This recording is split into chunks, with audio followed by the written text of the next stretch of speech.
আল্লাহর পরিকল্পনা। পৃথিবীতে তিনটা সন্তানকে আল্লাহ তাআলা কিছু অলৌকিক খাবার, কিছু গায়বী খাবার, কিছু গোপনীয় খাবার খাইয়েছেন। কয়জনকে? এই তিনজনের যেই ফিজিক্যাল গ্রোথ, কিছু পোলাপান আছে বাপ মায় খাওয়ায় ওই পুটকা মাছের মতো পেটটা বড় হয়, গায়ে পায় কিছু হয় না, এরকম কিছু পোলাপান আছে না, কোনো খাবারই ধরে না শরীর। আর কিছু আছে মাশাআল্লাহ এই হাঁসের বাচ্চার মতো ক্যাত ক্যাত ক্যাত ক্যাত করিয়ে খায়, আর দিনে দিনে মাশাআল্লাহ অনেক বড় হয়। মাশাআল্লাহ বলেন না, নাহলে চোখ লেগে যাবে। বলেন মাশাআল্লাহ। মাশাআল্লাহ অনেক বড় হয়ে যায়। এখন তিনটা বাচ্চারে আল্লাহ যে কি খাওয়াইছে তা আল্লাহই ভালো জানে। একজন হলো বিবি মারিয়াম, ইন্নী সাম্মাইতুহা মারিয়াম। মারিয়ামরে মা নিয়ত করছিল, ওই নিয়তের কারণে বাবা মা মারা যাওয়ার আগেই অথবা কোনো দুর্ঘটনা আসার আগেই মারিয়াম যেন অনেক আগেই যেন সে তার ম্যাচিউরিটি যেন আসে, প্রাপ্তবয়স্কা যেন হয়ে যায়, ফিজিক্যাল গ্রোথ, তার শারীরিক প্রবৃদ্ধি যেন বেড়ে যায়। এই জন্য ওই বাইতুল মুকদ্দাসের খিদমত করার জন্য আল্লাহ তাআলা তাকে অলৌকিকভাবে তার শারীরিক প্রবৃদ্ধি করে দিয়েছিলেন। আর একটা মানুষকে করেছিলেন, তবে নাফরমান। কিছু লোক পৃথিবীতে আছে আল্লাহ নিয়ামত খায়, ওই আল্লাহর সাথে নাফরমানি করে, এরকম কিছু নিমক হারাম নাফরমান পৃথিবীতে আছে। আল্লাহ তাআলা কিছু ছিল না, অনেক কিছু করে দিয়েছে। নামগন্ধ ছিল না, নামগন্ধ ছড়িয়ে দিয়েছে। আল্লাহ দুনিয়ায় নির্যাতিত নিগৃহীত ছিল, আল্লাহ অনেক ক্ষমতা সম্মানের মালিক বানিয়ে দিয়েছে। এই নিমক হারামগুলি শেষ পর্যন্ত এসে তার মালিক, তার প্রভুর কৃতজ্ঞতাকে ভুলে যায়। অবশ্য এরকম লোক বাংলাদেশে নাই, অন্য দেশে আছে। এটি নিমক হারামেরা। সেই নিমক হারামটার নাম ছিল সাদ্দাত। সাদ্দাতকে আল্লাহ তাআলা এরকম অলৌকিক খাবার, আল্লাহ তাআলা গোপনীয় খাবার দিয়ে তার ফিজিক্যাল গ্রোথ, শারীরিক প্রবৃদ্ধি আল্লাহ তাআলা অনেক করে দিয়েছিলেন। আর তৃতীয় যিনি, তিনি হচ্ছেন আমাদের মুসলিম মিল্লাতের পিতা, মুসলিম জাতির পিতা ইব্রাহিম খলিলুল্লাহ। অনেক লম্বা কথা, আমি যেহেতু গল্প বলা, হিস্ট্রি বলা উদ্দেশ্য না, আলোচনাটা এইভাবে হোক মায়েরাও বোঝে, বাবারাও বোঝে, ভাবিরাও বোঝে, ভাইরাও বোঝে, ভাতিজারাও বোঝে, আমার কলিজার টুকরা স্নেহের ভাতিজিরাও যেন বোঝে। পৃথিবীর মানুষ যা ইচ্ছা করে আর আল্লাহ যা ইচ্ছা করে কারটা হয়। পৃথিবীর তাম দুনিয়া মিলে ষড়যন্ত্র করে, ওই ষড়যন্ত্রের মোকাবেলায় আমার আল্লাহ যদি কোনো পরিকল্পনা করে কারটা হয়। এই ঈমানটা দেওয়ার জন্যই দুই সূরা থেকে, কয় সূরা থেকে? দুই সূরা থেকে আলোচনা করছি। একটা হলো সূরা আত-তারিক আর একটা সূরা আলে ইমরান। ইব্রাহিম খলিলুল্লাহ মায়ের গর্ভে এলেন, মা তাকে যথা নিয়মে যথা সময়ে প্রসব করলো, কিন্তু কেউ টের পেল না। বাবা তাকে বলে দিয়েছিলেন, আজর তাকে বলে দিয়েছিলেন, তারিক বলে দিয়েছিলেন, ও আমার স্ত্রী বিবি আদনা, তুমি নির্জন পাহাড়ে গিয়া গোপন গুহার মধ্যে বাচ্চা প্রসব করবে। যদি তোমার কন্যা হয় ওটা কোলে করে পালন, তুমি ঢ্যাং ঢ্যাং করে নিয়ে আসবে। তার কারণ হলো মেয়ের ব্যাপারে কারো কোনো চিন্তা নাই, ভাবনা নাই, অভিযোগ নাই। ছেলে হইলে কার ছেলে, কোথা থেকে কিভাবে এলো, হাজারটা প্রশ্নের জবাব তোমাকে দিতে হবে। কন্যা হলে দিতে হবে না। ছেলে যদি হয় গলা টিপে হত্যা করবে, একটু বালু খুঁড়ে, মাটি খুঁড়ে, পাথর বালু চাপা দিয়ে মাটি দিয়ে চলে আসবে। মা যখন সন্তান প্রসব করলো, আল্লাহ তাআলা সব তার জন্য সহজ করে দিল। মা যখন সন্তানের দিকে তাকালো, চাঁদের, পূর্ণিমার চাঁদের মতো ফুটফুটে, পূর্ণিমার চাঁদের মতো ফুটফুটে, ফুলের মতো দৃষ্টিনন্দন ওই সন্তানের দিকে একবার মা যখন তাকিয়েছে, মায়ের কলিজাটা অন্যরকম হয়ে গেল, চক্ষু জুড়ায় গেল। মা সিদ্ধান্ত নিলেন, গোটা পৃথিবীর যত বড় বিপদ আমার উপরে আসুক, এই সন্তান আমি নিজ হাতে হত্যা করব না। বরং আমি একটা কাজ করি। তিনি ডিটারমাইন্ড হলেন, যাকে আমরা বাংলায় বলি একেবারে চূড়ান্ত মত, সিদ্ধান্ত, স্থির সিদ্ধান্ত নিলেন যে না, আমি নিজে মারবো না, তবে এই গুহার মধ্যে কিছু ঢাল ঢুল পাথর টাথর দিয়া মুখটা বন্ধ করে রেখে আমি চলে যাব। যদি ওর কপাল ভালো হয় বাঁচবে, না হলেই পাহাড় থেকে কোনো নেকড়ে বা কোনো শিয়াল, কোনো হিংস্র প্রাণী এসে খেয়ে ফেলবে, আর না হলেও একা একা মরে যাবে। কিন্তু মা হইয়া এই হাত দুইটা দিয়া গলা টিপে হত্যা করতে পারবো। আল্লাহ তাআলার কুদরত দেখেন, একটা গভর্নমেন্ট, প্রতিষ্ঠিত গভর্নমেন্ট, পৃথিবীর কয়জনের একজন? 4 জনের একজন। সেই গভর্নমেন্ট তার লোকদেরকে ফাঁকি দিয়ে আল্লাহ তাআলা কি করতেছেন? বিবি আদনা মাঝে মাঝে যেতেন গুহার মধ্যে, গিয়া দেখতেন সদ্য প্রসূত নবজাতক, যে বাচ্চা 10 দিন 5 দিন বয়স, 1 সপ্তাহ আগে হয়েছে, ওই বাচ্চা নিজের আঙ্গুল নিজে মুখের মধ্যে ঢুকাইতে পারে না। এটা না 6 মাস 1 বছর হইলে ওইটা সম্ভব, কিন্তু বাচ্চা, ভূমিষ্ঠ হওয়া বাচ্চা নিজের আঙ্গুল মুখের মধ্যে দিয়ে চুষতেছে। মা অবাক হয়ে আছেন, কোনো একটা আঙ্গুলের মধ্যে মধু লেগে আছে, কোনো একটা আঙ্গুলের মধ্যে যেন দুধ লেগে আছে। শারীরিক গ্রোথ, ফিজিক্যাল যে গ্রোথ এত বাড়লো।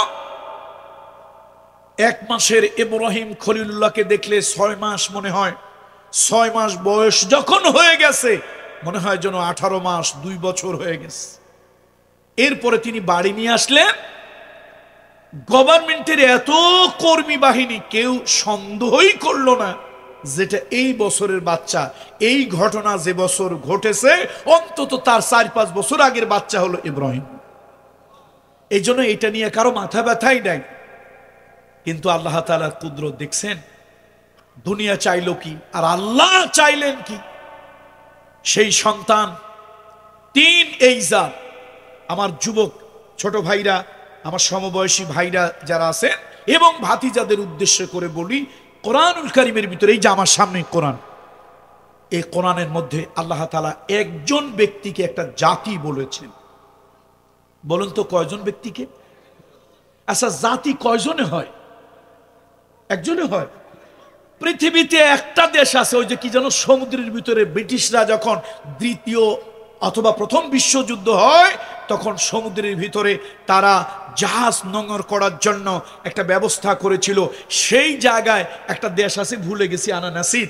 সেই দেশে 3 জন হলো নাগরিক। ওইটা কিনে সে একটা হেলিপ্যাড করেছে। ওই জায়গায় নাগরিক, বাপ, বউ, ছেলে, এটা হলো তাদের 3 জন নাগরিক। তারা আলাদা পাসপোর্ট করেছে, আলাদা কারেন্সি, টাকা ছাপিয়েছে ওই দেশের নামে। এটা একটা পাগলামি আর কি। এটা কি বলেন তো? এটা একটা পাগলাম।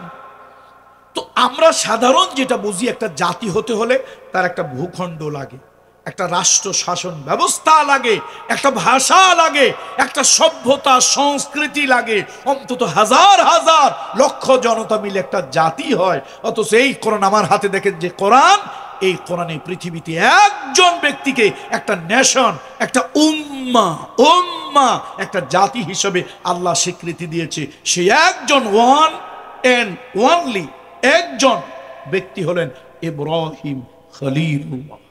আল্লাহু আকবার বলবেন না? কয়জন? একজন ব্যক্তি। এখন প্রশ্ন হলো, নাউজুবিল্লাহ, যে আল্লাহ কি ঢাকা ভার্সিটিতে পড়ে নাই? একজন লোক একটা জাতি কেমনে হয়? আসলে সব জ্ঞান তো আল্লাহর কাছেই, বরং জ্ঞানের স্বল্পতা আমাদের। সব জ্ঞান কার কাছে? জ্ঞানের স্বল্পতা কাদের? আমাদের জ্ঞানের স্বল্পতা। আসলে ব্যাপার হলো, গোটা জাতি একদিকে ছিল, আর ইব্রাহিম খলিলুল্লাহ একদিকে ছিলেন। এই যে একটা গোটা জাতি, শুধু তাই নয়, ধরুন আল্লাহ মাফ করুন, আল্লাহ না করুন, এই গ্রামের একটা ছেলে খুব খারাপ, মাদক ব্যবসায়ী, খুন খারাপি করে, স্বভাব চরিত্র ভালো না, নানান কিছু করে, গ্রামের সবাই তারে খারাপ বলে। যতই বলুক, 2 জন মানুষের দিলের কান্না হয় তার জন্য। একটা হলো জন্মদাতা পিতা, আর একটা হলো জন্মদাতা মাতা। সন্তান যত খারাপই হোক, বাপের দিলটা কাঁদে, বাপের চোখ কাঁদে, মায়ের চোখ কাঁদে। আল্লাহ আমি তো জন্ম দিছি, আমি তো জন্ম দিছি, দুনিয়া খারাপ বলুক, আমি কেমনে খারাপ বলুক? দুনিয়া তাকে শাসন করুক, আমি কেমনে করুক? বন্ধুরা আমার, এই জন্য মানুষ যত বড় খারাপ হোক, ভিতরে ভিতরে গোপনে গোপনে এক দুইজনের কাঁধে, একজন হলো মা আর একজন হলো বাবা। দুনিয়ার মানুষের সামনে বলে যা করার করো, মারো, ফাঁসি দাও, গুলি করো, ক্রস ফায়ার দাও। দুনিয়ার মানুষের কাছে একরকম বলে, কিন্তু মায়ের দিল কাঁদে, বাবার দিল কাঁদে, এই সন্তান তো আমার সন্তান, এত খারাপ কেমনে হইল? ইব্রাহিম খলিলুল্লাহ, গোটা জাতি তো একদিকে আসেই, এমনকি জন্মদাতা পিতা মাতা পর্যন্ত তার এন্ট্রি। যুবকদেরকে বলি, ভাতিজাদেরকে বলি, ছোট ভাইদেরকে বলি, আদর্শ, আইডিওলজি, সততা, নিষ্ঠা, ন্যায়পরায়ণতা এক ইব্রাহিম খলিলুল্লাহ ছিল, গোটা জাতি আর একদিকে ছিল। আল্লাহ তাকে একটা উম্মাহ, একটা নেশন, একটা জাতি বলেছে। আর আমরা একটু জেল দেখলে, জুলুম দেখলে, জরিমানা দেখলে আমরা ভয় পাই। নীতি, আদর্শ, চরিত্র আমরা অনেক কিছু পরিবর্তন করে ফেলি। আসুন, আমি আগেই বলেছি, আজকের মাহফিল কাউকে আঘাত করে, সমালোচনা করে, ছোট করার জন্য নয়। আজকের মাহফিল পক্ষ বিপক্ষ সকলের ইহতেসাব করে নিজেকে শুদ্ধ করার জন্য। কিসের জন্য বলুন? নিজেকে শুদ্ধ করার জন্য। বন্ধুরা আমার, মুরব্বীরা আমার, সত্যের উপরে থাকা, সত্যের উপরে চলা যদিও কঠিন হয়, কিন্তু তারপরেও ইব্রাহিম খলিলুল্লাহ থেকে শিক্ষা গ্রহণ করতে হয়। ও পর্দালের মহিলারা, আমাদের মায়েরা, খালারা, চাচিরা এবং আমাদের কলিজার টুকরা মেয়েরা, আমাদের সম্মানিতা ভাবি সাহেবানরা, নারীর ভিতরে এই পদস্খলন, নারীর পরিবর্তন বেশি হয়। নারীর পরিবর্তনের কারণে পুরুষের পরিবর্তন আসে। আগে নারী নষ্ট হয়, পুরুষ নষ্ট হওয়ার জন্য অনেক অংশে নারী দায়ী হয়। এই জন্য আমার মা এবং বোনদেরকে বলি, মা গো, আপনারা যদি ভালো হন, পুরুষ সহজে ভালো হবে। আপনি যদি নষ্ট হন, একজন নারী অন্তত 4 জন পুরুষ নষ্ট করে দেবে। দয়া করে নীতি, আদর্শ, চরিত্রের উপরে থাকবেন। ইব্রাহিম খলিলুল্লাহ 13 থেকে 17 বছর বয়স, এই বয়সে তিনি একটা গোটা জাতিকে ডাকলেন, ও জাতি, আমার জাতি, আল্লাহর ইবাদত বন্দি করো, সত্যের উপরে থাকো, মিথ্যাকে পরিহার করো, সত্য গ্রহণ করো, সত্যের রাস্তায় চলো। আপনারা জানেন, সে গল্প আমার বলা উদ্দেশ্য নয়, ঘটনা শোনানো উদ্দেশ্য নয়। এর কারণে তাকে কি করা হয়েছিল? দেশের বুদ্ধিজীবীরা বুদ্ধি দিয়ে তাকে আগুনে পুড়িয়ে মারার একটা ষড়যন্ত্র করা হয়েছিল। সে আগুনে ইব্রাহিম খলিলুল্লাহ পুড়েছে? পড়ে নাই। আজও যদি ইব্রাহিম খলিলুল্লাহর ঈমান আমাদের ভিতরে আসে, আগুন যেরকম ইব্রাহিম খলিলুল্লাহকে জ্বালাতে পারে নাই, পোড়াতে পারে নাই, আজকেও যদি ওই রকম ঈমান যদি আমাদের আসে, আমাদেরকে কেউ পোড়াতে পারবে না, কেউ টলাতে পারবে না। তবে শর্ত হলো ঈমানটা ইব্রাহিম খলিলুল্লাহর মতো হতে হবে। দুনিয়া একদিকে একটা চায়, আল্লাহ আর একটা চায়। কাটটা হয়। এবার তারা চাইল ইব্রাহিম খলিলুল্লাহকে জ্বালিয়ে পুড়িয়ে ছাই বানিয়ে দেবে। ছোট্ট একটা কাকলাস, কাল্লাস না কি বলি আমরা, গিরগিটি, ওই যে টিকটিকির থেকে বড়, এই কাল্লাস ফু দিতেছে। ফু, তুমি ফু দাও কেন? কয়েছে আগুনটা বাড়ুক। আচ্ছা, কাল্লাসের 1,00,000 কোটি কাল্লাস এক জায়গায় করে ফু দিলে আগুন বাড়বে? কিন্তু ছোট্ট একটা মানুষের উদ্দেশ্য হলো, তুমি নবীর বিরুদ্ধে, এই গ্রামের পশ্চিম রাজরের বাবাদিদেরকে বলি, তাওই সাহেবদেরকে বলি, আমার বাবার মতো শ্রদ্ধা চাচাদেরকে বলি, তুমি একটা মাত্র ব্যক্তি হও, ব্যাঙের মতো হও, তবে আল্লাহর নবীর দুশমন কাকলাসের মতো হইও। ব্যাঙও প্রস্রাব করেছিল, ব্যাঙের মুতে কিচ্ছু হয় না। লোকেরা ঠাট্টা করে না, কয় ব্যাঙের মুতে পাছার খায় না। আসলেও কিন্তু ব্যাঙের মুতে পাছার খায় না। কিন্তু ব্যাঙ চেষ্টা করেছিল আগুন নিভে যাক। কাকলাস কি চিন্তা করছিল? আরো বেড়ে যাক, প্রজ্বলিত হোক। তো কাঠটা হয়েছে, ব্যাঙেরটা হয়েছে না কাকলাসেরটা হয়েছে। এরকম হাজার কোটি ব্যাঙ যদি এনে দেয়, কোটি কোটি ব্যাঙের মতো কিচ্ছু হবে না, ও আধা কেজিও হবে না। কিন্তু চেষ্টা করেছিল। বলুন কি করেছিল? চেষ্টা করেছিল। এই যে প্রচেষ্টা, এটা আল্লাহর কাছে গ্রহণযোগ্য, মকবুল, অ্যাকসেপ্টেড। বন্ধুরা আমার, মুরব্বীরা আমার, ইব্রাহিম খলিলুল্লাহ আগুনের মধ্যে পুড়বে, ফেরেশতারা এই দৃশ্য দেখে কাঁদছে। আমার আল্লাহ তাআলা বললেন, তোমরা কেঁদো না, আমার খলিলুল্লাহ যদি চায় সাহায্য তোমরা করো। এবার ফেরেশতারা এলো, আল্লাহ নবী, আমি মেঘের ফেরেশতা, বিজলির ফেরেশতা, আমি বাতাসের ফেরেশতা। এক একজনে এক একটা বলল। ইব্রাহিম খলিলুল্লাহ বললেন, শোনো, আমি কারো সাহায্য চাই না। আমার আল্লাহ যদি তোমাদেরকে সাহায্য করতে বলে তোমরা করবে, নচেৎ কারো সাহায্য আমার দরকার নাই। ইব্রাহিম খলিলুল্লাহ ঈমানের উপরে অটল রইলেন, মজবুত রইলেন। তাকে আগুনের কুণ্ডুলিতে ছেড়ে দেওয়া হলো। আল্লাহ তাআলা গোপনে জানিয়ে দিলেন, কুলনা ইয়া নারু কুনি বারদাও ওয়া সালামান আলা ইব্রাহিম। তাহলে সব ষড়যন্ত্র নস্যাৎ হলো। আচ্ছা, কার পরিকল্পনা বাস্তবায়ন হলো? আল্লাহ। কথা একটা আমার শেষ। এবার আসেন পয়গম্বর মূসা। সেটাও আপনারা জানেন, গল্প কম বেশি তো আমিও তাফসীর করেছি।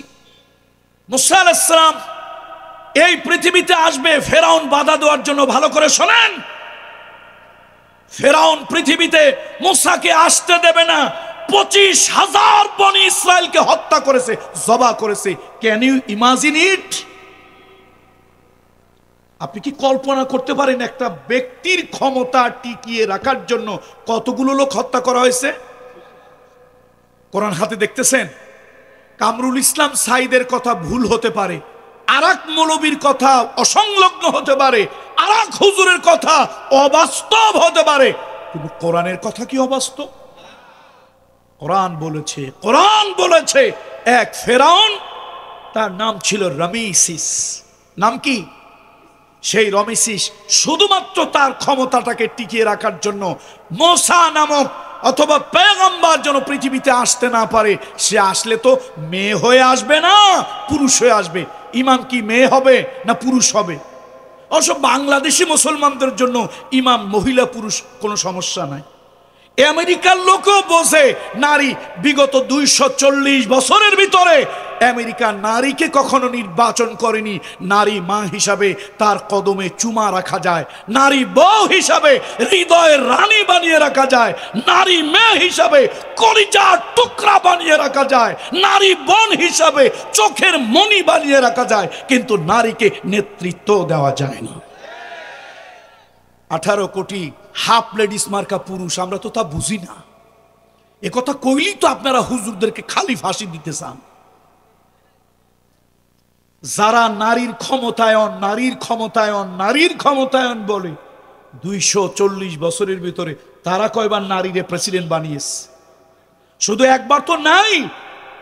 আমি একটা আর্টিকেলের ভিতরে, একটা জার্নালের একটা আর্টিকেলের ভিতরে দেখেছি, তাদের যতগুলি হেভিওয়েট মন্ত্রী নারী হয়েছে, কোন মন্ত্রী তার মন্ত্রিত্বের মেয়াদকাল পরিপূর্ণ করতে পারেন। কথা বোঝেন নাই বোধহয় নাকি? একজন চেয়ারম্যান, একজন কমিশনার, একজন মেয়র একটা মেয়াদের জন্য নির্ধারিত হয়, নির্দিষ্ট একটা মেয়াদের জন্য। একটা জার্নালের ভিতরে লিখেছে, একটা আর্টিকেলের ভিতরে পড়লাম, সেখানে কোনো মহিলাই কোনো পদে, রাষ্ট্রের গুরুত্বপূর্ণ কোনো পদে অধিষ্ঠিত হয়ে আমেরিকার মতো ডেমোক্রেসির একটা দেশে তারা তাদের পরিপূর্ণ মেয়াদকাল তারা পার করতে পারেনি, পূর্ণ করতে পারেনি। আর তারা আসে আমাদেরকে সভ্যতা শেখাইতে। ইন্ডিয়া যেরকম এখনো খোলা আকাশের নিচে চোখটা বন্ধ করে কাউয়ার মতো পাছাটারে কাপড় উঠাইয়া চোখ বন্ধ করে ইন্ডিয়ার লোকেরা এখানে সেখানে হাগে, ওরা মনে করে চোখ যখন বন্ধ করছি নিচের সদরঘাট যাই খুলি কেউ দেখে না, ওইরকম যেরকম বেহায়া ওরা আসে আমাদেরকে সভ্যতা শিখাতে, আমেরিকা আসে আমাদেরকে গণতন্ত্র শিখাতে। যারা 240 বছরের মধ্যে নারীকে, ইসলাম যেটা করছে এটাই শ্রেষ্ঠ। নারী যদি মা হয় তাহলে তার পায়ের উপরে প্রয়োজনে ঠোঁট রেখে চুমা খাও, এটাকে বলে কদম বুসি। হাত দিয়ে শুয়ে না, পায়ের উপরে ঠোঁট রেখে চুমা খাও। নারী যদি কি হয়, কথা কয় না, নারী যদি কি হয়, আল জান্নাতু তাহতা আকদামিল উম্মাহাত। আর নারী যদি বউ হয়, হৃদয়ের ভিতরে ঢুকায় রাখো, পৃথিবীতে যত বন্ধু আছে, পৃথিবীতে যত বন্ধু আছে সব থেকে বড় বন্ধুর নাম হলো স্ত্রী। আচ্ছা আপনারা বলেন তো, পৃথিবীর সব থেকে প্রাচীন সম্পর্ক কি? পৃথিবীর সব থেকে পুরান সম্পর্ক কি? বাবা মা, ভাই বোন, স্বামী আর স্ত্রী। সৃষ্টির প্রথম সম্পর্কের নাম হলো স্বামী স্ত্রী, বাবা মা নয়। স্বামী আর স্ত্রী হলো পৃথিবীর প্রথম সম্পর্ক। আল্লাহ তাআলা আদমকে বানালেন আলাইহিস সালাম, আল্লাহ তাআলা হাওয়াকে বানালেন আলাইহাস সালাম। এবার দুইজনের মধ্যে আল্লাহ তাআলা একটা দাম্পত্য সম্পর্ক সৃষ্টি করে দিলেন। পরস্পরের মনোরঞ্জন করবে, মানসিক প্রশান্তি লাভ করবে, শারীরিক দৈহিক চাহিদা পূরণ করবে, একে অপরের বন্ধু হলো। হুন্না লিবাসুল লাকুম ওয়া আনতুম লিবাসুল লাহুন্না। তাহলে নারী যখন হবে স্ত্রী তখন হবে সে কি? গার্লফ্রেন্ড। আবার এরকম আওয়ারা বাওয়ারা গার্লফ্রেন্ড, এটা বৈধ গার্লফ্রেন্ড। কোন গার্লফ্রেন্ড বলেন? এটা বৈধ গার্লফ্রেন্ড, স্ত্রী। এবং গত কিছুদিন আগে আমি একটা জার্নালে দেখেছি, আল্লাহ আমি একেবারে বিস্মিত হয়ে গেছি। এমপি বলেন, হুজুর বলেন, চেয়ারম্যান বলেন, মেম্বার বলেন, নেতা বলেন, খাতা বলেন, কর্মী বলেন, পৃথিবীর অধিকাংশ মানুষ কোনো না কোনো ভাবে মানসিক রোগী। শুনতেছেন আপনারা আমার কথা? এটা আমার মতো মোল্লা মৌলবীরা বললে তো আবার আপনারা গুরুত্ব দেন কম। কয় হুজুররা পরের বাড়ি খায়, 6 মাসে বছর যায়, মানে আমরা নাকি সব কথাই আন্দাজে কই। আমরা কইলে কথার গুরুত্ব দেয় কম, কিন্তু খাড়ায় খাড়ায় মতনওয়ালা একটা লোক প্যান্টের চেন খুলে দাঁড়ায় দাঁড়ায় ব্রাশ করে, ওরা বললে খুব পাবলিক গুরুত্ব দেয়। না রে, অমুক বেটায় বলছে, গবেষক অমুক বেটায় বলছে, কি গবেষক। আর হুজুররা বললে এটা নাকি গবেষণা হয় না। এরকম গবেষকরা বলেছেন পৃথিবীতে মানে এই যে population, most of them, majority percent কোনো না কোনো ভাবে মানসিক রোগী হয়। একদিক দিয়ে আমি মানসিক রোগী, আর একদিক দিয়ে আপনি। অনেকে আছে মেন্টাল ডিজিজে আক্রান্ত, কিন্তু নিজেরটা নিজে বোঝে না। এই বৈজ্ঞানিকেরা বলেছেন ওই পুরুষদের মানসিক স্বাস্থ্য তুলনামূলক ভালো যারা নিজের বিবির সাথে সুখ দুঃখের কথা শেয়ার করে। শুনছেন আপনারা আমার কথা? কোরআন শরীফ, হাদিস শরীফ 1400 বছর আগে কি বলে গেল, আর এখন বিজ্ঞান সেগুলোকে স্বীকার করছে। তাহলে নারী যদি বউ হয়, হৃদয় রানী হবে, হৃদয় রানী হবে। আমি মা, খালা, চাচি, বড় বোনরা যারা আছেন, আছে না? কে আছে নাকি? আপনি তাদেরকে বলি, আপনি সিদ্ধান্ত নেবেন আপনি কি রানী হবেন না ফকিরনি হবেন। যেই নারী তার স্বামীকে রাজার মতো মর্যাদা দেয়, সে নারী রানীর আসন দখল করে। আর যেই নারী তার স্বামীকে তুচ্ছ তাচ্ছিল্য, কাজের বেটা, চাকরের মতো মনে করে, ওই মহিলা ফকিরের স্ত্রীর মতো ফকিরনি হয়। সুতরাং আমার মা, খালা, ভাবিরা যারা আছেন, এই গ্রামের কথা বলার অধিকার আমার আছে না নাই? আমি তো বিদেশ থেকে ভাড়াটিয়ে হয়ে আসি নাই। এই এলাকার মানুষের সাথে রক্তের সম্পর্ক নাই, কিন্তু আত্মার সম্পর্ক আমার বাপের কাল থেকে আছে। আমার চাচা আব্দুল হামিদ ফকির আমার বাপের বিপদের কথা পাখির কানে শুনলেও রাত নাই দিন নাই চলে যেত। আমার চাচা, ওই যে আমাদের হাজী সাহেব, নান্নু হাজী সাহেব, এই মানুষগুলো, এগুলো স্মরণ হয় ভাই। ব্যক্তি হিসেবে তারা যেমন ছিলেন, কিন্তু আমাদের তো বড় বান্ধব ছিলেন। এই গ্রামের মানুষের উপরে সেই মানুষ অধিকারটা আমার আছে না নাই? সে অধিকারটা আমার আছে। এই অধিকার নিয়ে বলছি। আমার চাচি আম্মারা যারা আছেন, আমার বড় ভাবি সাহেবেরা যারা আছেন, আমার ছোট বোনেরা যারা আছো, আমার কলিজার টুকরা, আমার কলিজার অংশ, আমার ভাতিজি, আমার মেয়েরা যারা আছো, মা তোমাকে সিদ্ধান্ত নিতে হবে, তুমি কি রানী হবে না ফকিরনি হবে। স্বামীকে যদি সম্মানের জায়গায় রাখো, মর্যাদার জায়গায় রাখো, সুখ দুঃখ ভাগাভাগি করে নাও, স্বামীকে যদি সম্মান করো, তার কাজের প্রতি ভ্যান চালাক, সমস্যা কি? ভ্যান চালান কি হারাম নাকি? আরে ভ্যান চালান বাদ দিলাম, টয়লেট পরিষ্কার করে, সুইপারের কাজ করে, হারাম না তো?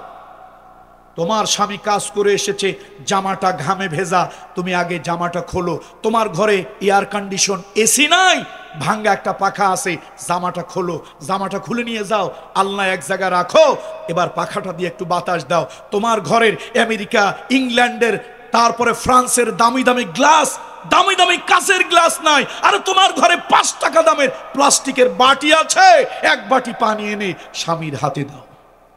মেয়েকে বলি বাপের হাতে দাও, বাপ ভ্যান চালায় আসছে, চৈত্র মাসে ওই খেতে কাজ করে আসছে, হাতে দাও, পাখা ভাঙা পাথাটা দিয়ে একটু বাতাস দাও।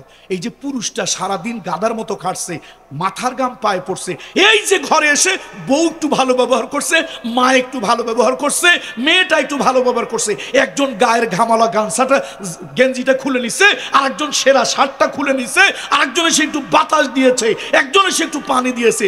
পুরুষ যে সারাদিন গাদার মতো খাটছে, কোনো কিছু মনে আছে? সব ভুলে গেছে, সব ভুলে গেছে।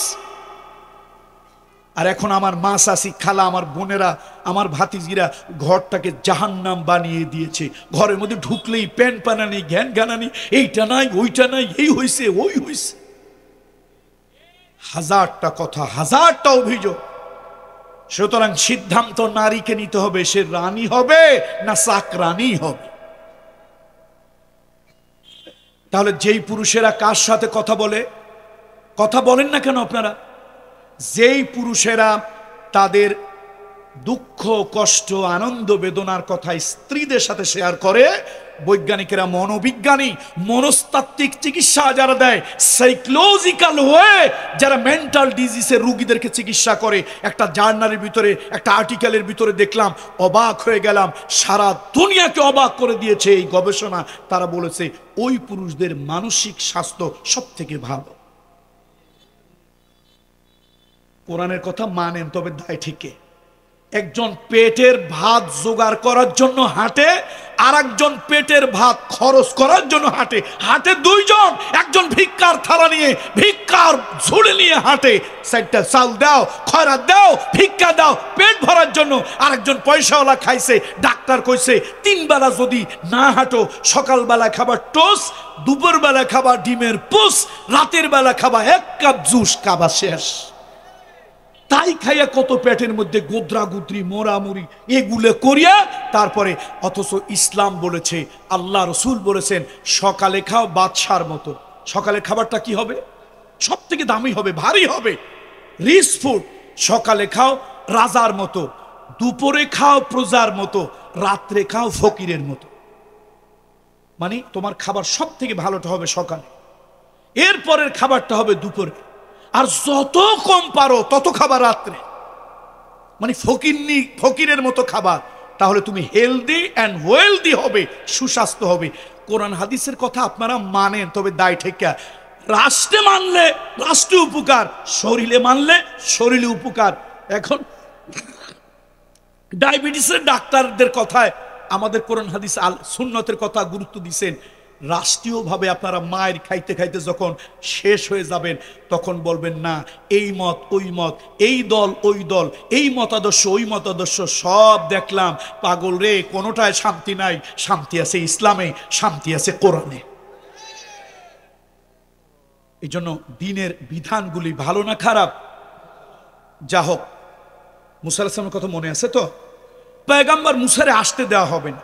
দেখেন আল্লাহ তাআলা কি বলে, وَأَوْحَيْنَا إِلَى أُمِّ مُوسَى أَنْ أَرْضِعِهِ। মুসা আলাইহিস সালামের মা মুসাকে জন্ম দিলেন। অনেক লম্বা ঘটনা, সে ঘটনা বর্ণনা আমার উদ্দেশ্য নয়। মুসা আলাইহিস সালামের মা মুসা আলাইহিস সালামকে জন্ম দিয়া ভয় আছে। তার কারণ হলো বনি ইসরায়েলের বংশে যত লোক পুত্র সন্তান জন্মগ্রহণ করে, রাষ্ট্র ক্ষমতা বাঁচায় রাখার জন্য 25,000 একজন নয়, দুইজন নয়, 100 নয়, 200 নয়, 25,000 পুত্র সন্তানকে ইউযাব্বিহুনা আবনাআহুম, তাদের 25,000 সন্তানদেরকে জবাই করেছে। আজকেও পৃথিবীতে কিছু খারাপ